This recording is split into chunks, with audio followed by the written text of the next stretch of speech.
Innal hamdalillah nahmaduhu wa nasta'inuhu wa nastaghfiruhu wa na'udzu billahi min syururi anfusina wa min sayyiati a'malina may yahdihillahu fala mudhillalah wa may yudlilhu fala hadiyalah. Asyhadu an la ilaha illallah wahdahu la syarikalah wa asyhadu anna Muhammadan abduhu wa rasuluh. Allahumma sholli ala Muhammadin wa ala alihi wa sahbihi wa man tabi'ahum bi ihsan ila yaumiddin. Qala Allah ta'ala fi kitabihil karim, a'udzu billahi minasy syaithanir rajim. Ya ayyuhalladzina amanu taqullaha haqqa tuqatih wa la tamutunna illa wa antum muslimun. Ikhwati iman rahimahumullah. Alhamdulillah,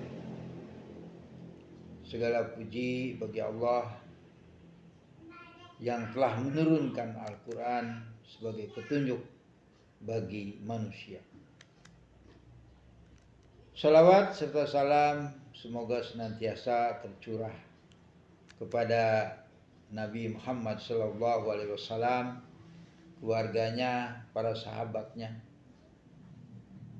serta para pengikutnya yang setia kepada ajarannya hingga akhir zaman. Ikhwati iman rahimahumullah, pada kesempatan yang baik ini ya, kita akan mulai tadabbur Al-Quran ya, dengan merenungkan ya, firman Allah dalam surat Al-Baqarah ayat 2, a'udzubillahi minasyaitonirrajim. Dzalikal kitabu la raiba fi hudal lil muttaqin. Kitab Al-Quran ini tidak ada keraguan di dalamnya sebagai petunjuk bagi orang-orang yang bertakwa. Dari sini kita pahami ya bahwa Al-Quran bukan sekedar bacaan, tetapi dia adalah petunjuk hidup bagi mereka orang-orang yang bertakwa. Allah menegaskan bahwa Al-Quran adalah kitab yang la raiba fi, yang tidak ada keraguan di dalamnya. Artinya segala isinya adalah kebenaran mutlak dari Allah Subhanahu wa taala. Tidak ada kontradiksi di antara ayat-ayatnya. Tidak ada kesalahan dan tidak ada kebatilan yang bisa menyusup ke dalamnya. Kalau di dalam surat Al-Kahfi dikatakan anzala ala abdil kitaba wa lam yaz'al lahu iwaza. Yang telah menurunkan kepada hambanya Alkitab Al-Quran, ya Allah itu tadi. Dan Allah tidak mengadakan kebengkokan sedikit pun di dalamnya. Artinya tidak ada di dalam Al-Quran itu makna-makna yang saling berlawanan. Tidak ada penyimpangan-penyimpangan dari kebenaran.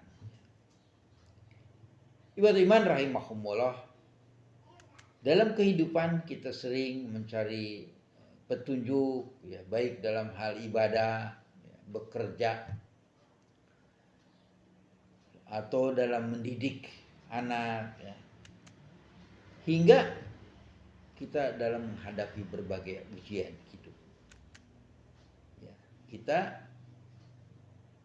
jika kita ya, berpegang teguh kepada Al-Quran, maka kita akan menemukan solusi yang benar, yang bisa menyelamatkan kita terhindar dari kecelakaan dunia dan akhirat. Siapa yang mendapat petunjuk dari Al-Quran? Allah menyebut bahwa Al-Quran adalah petunjuk lil muttaqin, yaitu bagi orang-orang yang bertakwa. Siapa itu orang yang bertakwa? Ya, yang di dalam Al-Quran disebutkan adalah orang yang ya, beriman kepada yang gaib, ya, yang mendirikan sholat, yang menginfakkan rizkinya di jalan Allah, yang mereka yakin kepada wahyu yang diturunkan kepada Nabi Muhammad SAW dan juga kepada nabi-nabi sebelumnya, serta mereka yakin pada adanya kehidupan akhirat. Ya. Orang-orang yang inilah yang menulis keempat syarat itu yang akan Allah mudahkan dalam memahami petunjuk dari Al-Quran. Tapi sebaliknya, orang yang hatinya tertutup, penuh dengan kemaksiatan, dengan dosa-dosa, apalagi dengan kesombongan, akan sulit menerima kebenaran Al-Quran. Bagaimana menjadikan Al-Quran sebagai petunjuk? Ya, Al-Quran harus kita mencari langkah-langkah yang bisa dilakukan. Para ulama menyebutkan yaitu dengan satu, membaca Al-Quran dengan tartil. Bacaan Al-Quran yang baik akan membuka hati dan mendekatkan kita pada makna. Allah berfirman, waratilil Qur'ana tartila, dan bacalah Al-Quran itu dengan tartil, artinya secara perlahan gitu ya. Quran surat Al-Mujamil ayat 4. Kemudian mempelajari tafsirnya. Tidak cukup kita hanya membaca, tapi kita perlu memahami makna yang ada di dalam ayat-ayat itu. Oleh karena itu, mencari ilmu, mendalami isi Al-Quran sesuai dengan pemahaman yang benar adalah kewajiban bagi setiap kita atau setiap muslim. Ketiga, mengamalkan ajarannya. Jadi Allah tidak hanya meminta kita membaca dan memahami, tetapi juga mengamalkan isi dari Al-Quran dalam kehidupan kita sehari-hari. Rasulullah SAW adalah contoh nyata bagaimana Al-Quran diterapkan atau diimplementasikan dalam kehidupan. Laqad kana lakum fi Rasulillahi uswatun hasanah. Al-Ahzab ayat 21. Sungguh pada diri Rasul terdapat teladan dalam kehidupan.